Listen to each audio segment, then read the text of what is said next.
That he is doing all this just for the love of the game. कह रही इसके बाद तुम ये वाला पैनल देखो, इनमें कितना डिस्टेंस है, और लिटरली अगले ही सेकंड में कितने जल्दी क्लोज इन कर लेता है अपने सियोंगजी पे। और ये जो किक थ्रो करता है, सियोंगजी से ब्लॉक करने का सोचता है पहले, बट नहीं करता, वो डॉज कर लेता है। ऐसा क्यों? तुम उसके पीछे वाली दीवार देख के समझ जाओ। And at this particular moment Seongji भी समझ आता है कि इसने एक और चीज में मास्टरी कर ली है। यहाँ पे से पहले जेम्स ली वो दो चीजें मास्टरी थी, स्पीड और टेक्निक, और अब स्ट्रेंथ में भी हो गई है। और वो सबक क्रेडिट किसको देता है? ऑफ कोर्स अपने सियोंगजी को, बिकॉज उसने ही जेम्स ली को इतना पुश करा है अब तक। खैर इसके बाद वो किक थ्रो करता है सियोंगजी पे और लौंडा उसे डॉज कर लेता है, बिकॉज सियोंगजी समझ चुका है कि this dude, this kid is actually dangerous, he is getting better and better by the minute. मतलब जैसे जैसे फाइट चलती जा रही है, जेम्स ली और बेहतर बनता जा रहा है। अगर फाइट ऐसी खिंचती रही तो सियोंगजी डिसएडवांटेज में जाएगा। तो जेम्स ली को हराने के लिए Seongji comes up with a plan, और वो है वन हिट। एक घुसड़ में इसको सुला दूं मैं, इतना पावरफुल घुसड़ मारू इस पे। सियोंगजी वही करने आगे बढ़ता है, वो अपनी स्पीड स्ट्रेंथ सब कुछ बेट कर रहा होता है इस पंच पे, पर बीच में ही वो रुक जाता है, बिकॉज यहाँ पे वो आ जाते हैं, इसको हायर करता शामन ने, उन्होंने विंजिन वगैरह को पकड़ लिया है। मतलब इसने विंजिन को पकड़ लिया और इसके दोस्तों ने मैरी और बाकी लॉन्डो को पकड़ लिया। हम आगे बढ़ेंगे, पर उससे पहले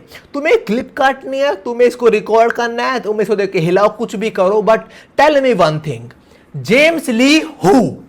James Lee who? Our homie literally defeated James Lee in every aspect of a fight. Speed 6 King won. Strength 6 King won. Battle IQ 6 King won. क्या है जेम्स ली? कौन है जेम्स ली? मैं तुमसे पूछता हूँ। अगर हम जेम्स ली को the legend of a generation बोलते हैं, so now we gonna call Seongji the forgotten legend और the uncrowned legend of a generation. Simple बात। खैर जो भी है, अभी इन नमूनों की वजह से हम जेम्स ली वर्सेस सियोंगजी की फाइट का एंड तो नहीं देख पाते, पर मैं तो यही बोल लूंगा that Seongji there is no god damn way James Lee जीत पाता इससे। एनीवेज अभी उसके स्टूडेंट्स पकड़े गए हैं, तो सियोंगजी बोलता है उनको जाने दे, तू मेरे पीछे मुझे मारना है। तो शामा सेज बिल्कुल भी नहीं बेटा, ये विंजिन ने मुझे जान से मारना ट्राई करा, तो मैं इसको मार के रहूंगा। And Seongji knows that's not the truth. वो विंजिन को मार सकता है बिकॉज़ विंजिन मूजिन का बेटा है। सियोंगजी बोलता है कि विंजिन को तो पता भी नहीं कि तेरे और मूजिन के बीच में हुआ क्या था। विंजिन तो बच्चा है, उसे पता भी नहीं कि पास्ट में एक्चुअली हुआ क्या है। तू बस उसके बेटे को टॉर्चर करना चाहता है, दैट्स इट। और तेरा कुछ करना है तो मेरे साथ कर। शामन बोलता है क्या?